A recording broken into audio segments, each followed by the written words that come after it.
here, so I know that there were kids and all sorts of folks with strollers, and they're buying food over here right around this area. How would you have wanted that to look, just so I can be clear? Okay, so when your coverage opened, I would have opened with another successful Bud Billiken Parade. That's what I would have said.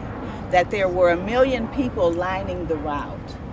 That there were thousands of children here performing to the best of their ability, the South Shore Drill Team, on. And then I would have said, in another related something, a minor shooting occurred. The police were on hand immediately to make that situation safe, and the parade, as it has for 85 years, marched on. That's what I would have. In light of all this, what has happened with this summer, and what, I don't want to put words in your mouth, but what some may consider the focus on some of the neighborhoods that are dealing with gun violence. I would assume, and this may be dangerous, but I would assume that you can understand why people are very concerned about that, and why in a place where this has never touched the event, why that would be of great import.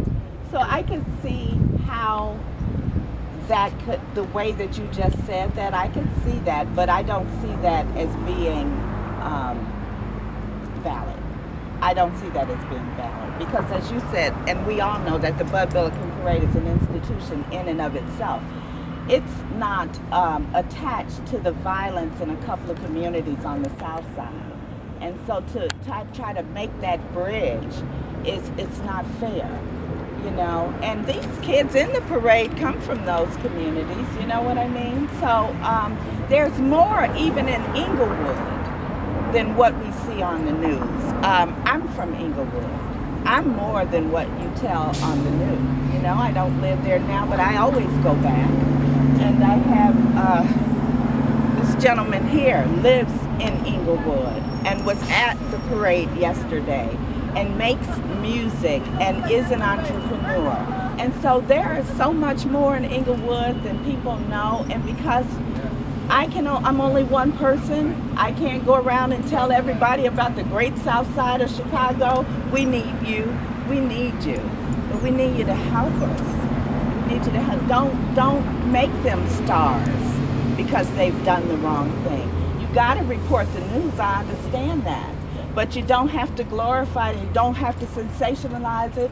And you can, even in your language, you can make it convey that this is not cool. Like, we're not telling your story because we think that you're great. What we feel from you is that you're telling the story and you're excited about it because you may get ratings, or you know. And then sometimes when you're in a community that's under siege the way we are, we do tend towards wondering why is that the slant?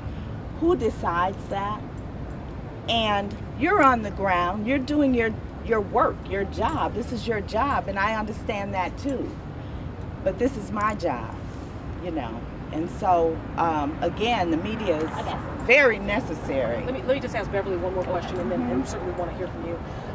Beverly, are you concerned, or has there been any conversation, and we hope this is not the case, about folks saying, oh, I'm not sure that we want to continue, or questioning sponsorship for next year? Are you concerned that people will not come to the parade next year? You know what?